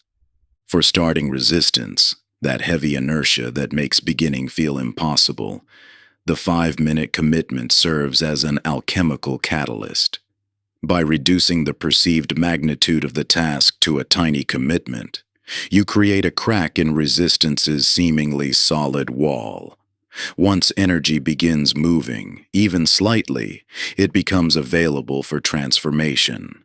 For boredom resistance, that restless aversion to staying with what feels mundane, the curiosity pivot transforms dismissive energy into investigative attention. Rather than fighting against the sensation of boredom, you redirect that same energy into questioning what you might be missing, what deeper patterns might emerge if you stay engaged just a bit longer. For fear-based resistance, when anxiety creates an almost physical barrier to action, the practice of fear mining transforms paralyzing energy into protective insight. Instead of trying to banish the fear, you explore what it's trying to protect, what values it points toward, what preparation it might be calling for. This transforms fear from obstacle into ally.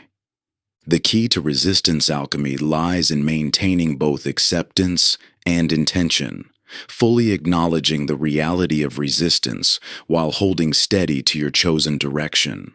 Like an Aikido master who never denies the force coming toward them but also never loses sight of their center, you learn to dance with rather than against opposing energies.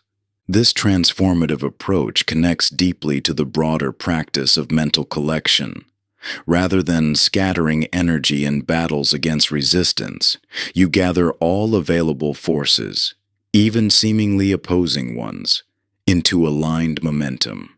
Through this alchemical art, what once felt like your greatest obstacle becomes your most powerful fuel for sustained discipline.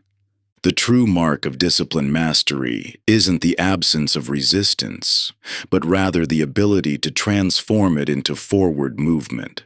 Just as ancient alchemists sought to elevate base materials into higher forms, your practice of resistance alchemy gradually transforms the lead of opposition into the gold of momentum. Within this profound shift lies a paradox.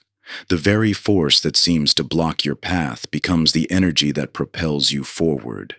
Like a skilled sailor who harnesses opposing winds to power their journey, you learn to work with, rather than against, the natural currents of resistance, discovering that what you once saw as an enemy can become your greatest ally in sustaining momentum. Chapter 17: The Artisan's Focus.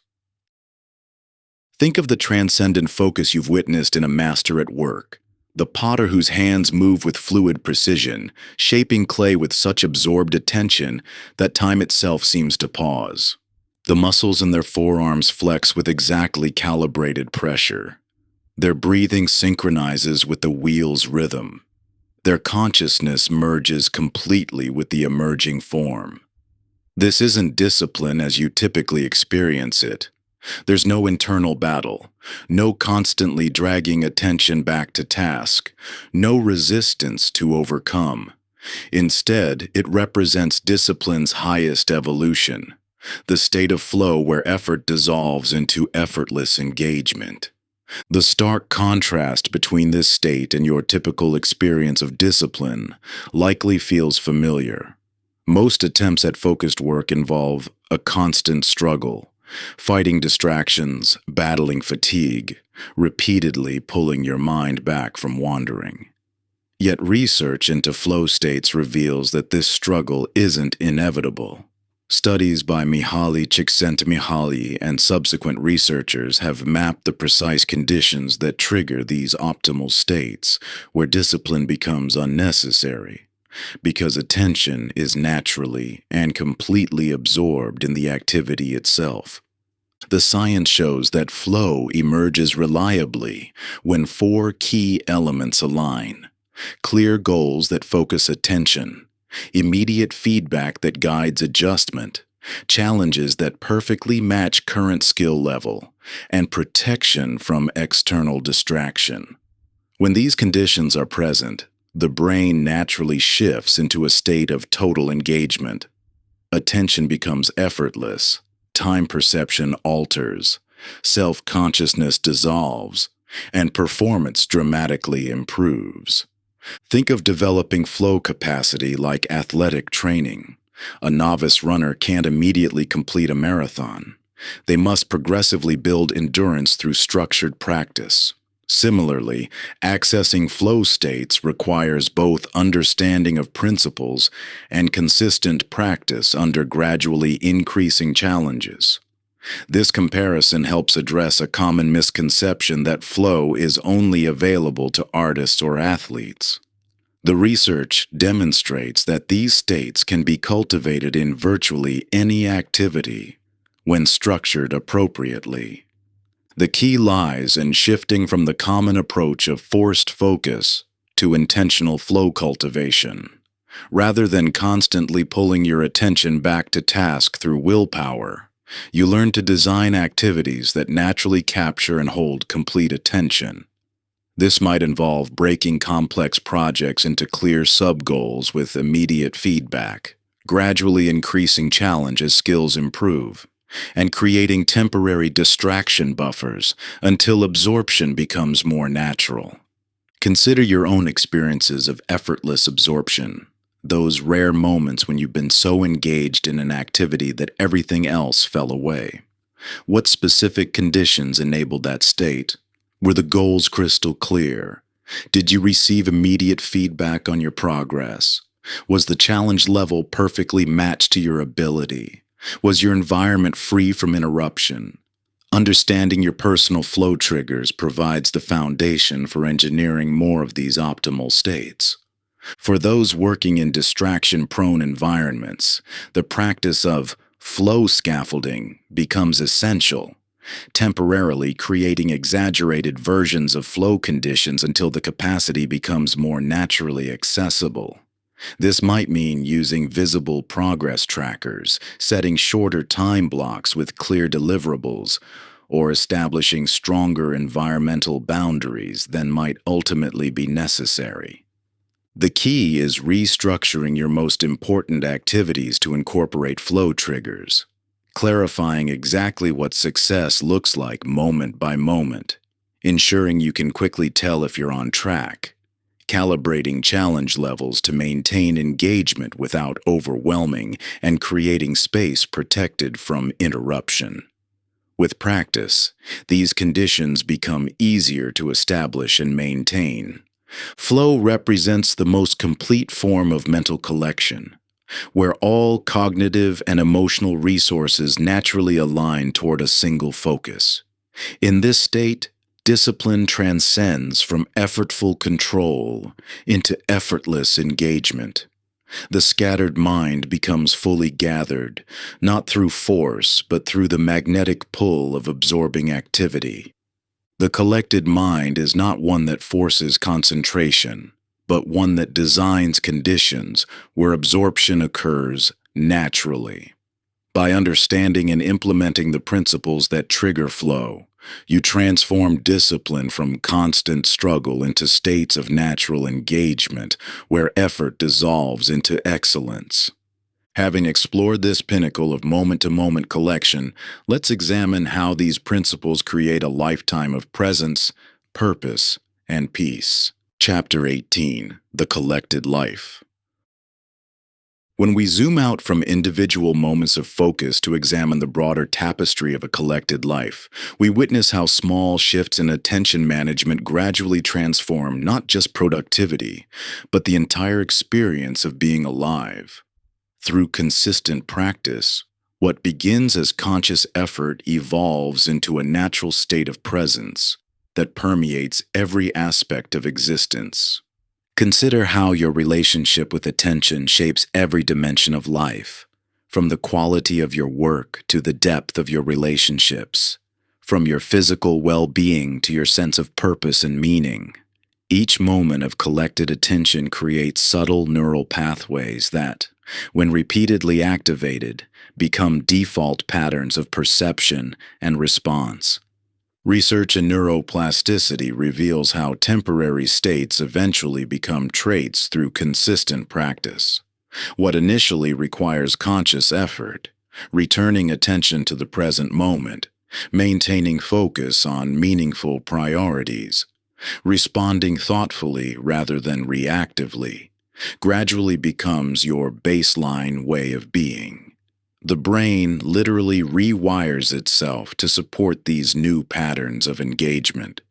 This transformation unfolds through what I call the coherence cascade, how mental collection in one area naturally generates improvements across all domains of life. As your attention becomes more collected at work, you find yourself more present in conversations. As you become more present in conversations, relationships deepen. As relationships deepen, you gain greater emotional support for pursuing meaningful goals. Each positive shift creates ripples that amplify other positive changes. Yet this journey requires releasing attachment to conventional metrics of progress. A truly collected life isn't measured primarily by productivity or achievement, but by the quality of presence you bring to each moment. Success becomes less about what you produce and more about how fully you engage with your work, your relationships, your purpose, and your own inner experience. This shift from productivity focus to presence focus transforms how you navigate daily life. Rather than constantly evaluating output, you learn to assess the depth of your engagement. Rather than battling against distraction, you cultivate environments and practices that naturally support collection.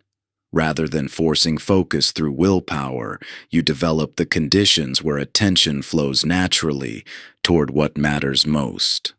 The process itself becomes the reward, each moment of presence building upon previous moments, creating an upward spiral of increasing clarity, purpose, and peace. This doesn't mean productivity decreases. Quite the opposite. But productivity emerges as a natural byproduct of presence, rather than the primary goal. As neural pathways strengthen and new patterns stabilize, what once required constant conscious effort becomes increasingly automatic. The collected mind becomes your default state rather than something you have to repeatedly access. This creates a profound shift in how you experience daily life, moving through your days with natural presence instead of constant distraction, clear purpose instead of confusion, and internal peace instead of conflict. Most importantly, this transformation doesn't require heroic effort or dramatic lifestyle changes. It unfolds naturally through consistent small shifts in how you relate to your own attention. Each moment you notice wandering attention and gently guide it back to the present creates the conditions for deeper collection in future moments. Each time you align your actions with meaningful purpose rather than reactive impulse strengthens neural pathways of intentional living. This is how lasting transformation occurs, not through forceful control, but through patient cultivation of new patterns. Like a garden that becomes increasingly fertile through consistent care, your capacity for presence grows stronger through regular practice. The key is maintaining process orientation rather than fixating on results, finding fulfillment in the practice itself rather than measuring progress against external benchmarks. The collected mind creates not just greater productivity, but a fundamentally different experience of being alive. One characterized by presence instead of distraction, purpose instead of confusion, and peace instead of conflict. Each step of awareness creates the foundation for deeper presence. Each moment of alignment strengthens the coherence cascade. The collected mind is not a destination achieved, but a path walked with increasing grace, as each step of present awareness creates the conditions for the next. This path itself is the reward, a life of engagement, meaning, and tranquility amid a world designed for distraction. Conclusion. Throughout this journey, you've explored the transformative path from a scattered to a collected mind. Like a skilled shepherd learning to guide wandering sheep, you've discovered that mental collection isn't about forceful control, but about patient, consistent guidance.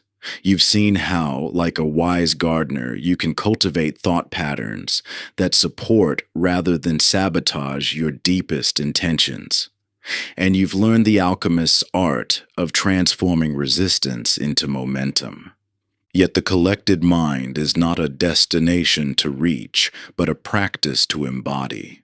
Just as a shepherd expects sheep to wander and gently guides them back, you'll experience moments when your attention scatters. These aren't failures, but natural parts of the collection process, opportunities to practice the gentle art of returning to what matters most. The implications of this practice extend far beyond enhanced productivity. As your mind becomes more collected, you'll notice subtle yet profound shifts in every area of life. Conversations deepen as you bring full presence to relationships. Creativity flows more freely when attention is fully engaged rather than fragmented. Even ordinary moments take on new richness when experienced through the lens of collection. This transformation emerges not through force, but through understanding. Rather than fighting against your mind's natural tendencies, you've learned to work with them. Instead of imposing rigid control, you've discovered the power of flexible guidance. These perspective shifts, from forcing to allowing, from fighting to flowing, create lasting change because they align with, rather than oppose, your mind's essential nature. Remember, the collected mind is not something to acquire, but something to uncover. This capacity for mental coherence is your natural state, often obscured by misunderstanding and fragmentation. While developing this capacity requires patience and practice, even small shifts in how you relate to your mind create profound changes in how you experience life. The ultimate purpose of mental collection isn't perfect productivity, but present living. It's about having the capacity to engage fully with each moment, rather than being perpetually distracted by scattered thoughts. This is the true power of the collected mind, not just doing more, but experiencing more deeply. As you continue this practice, you'll find yourself moving through life with greater peace, purpose, and power. Not because you've eliminated all distractions or achieved perfect focus, but because you've developed the wisdom to gather your scattered resources back to what truly matters, again and again, with patience and skill. The collected mind is your birthright, a natural state of coherence and clarity that becomes increasingly accessible through consistent practice. Let this understanding guide you as you continue the lifelong art of mental collection. Thank you for joining me on this journey. Remember, you're capable of so much more than you know. Now, thank you for joining me on this journey. Remember, you're capable of so much more than you know. Now take the next step and make it happen.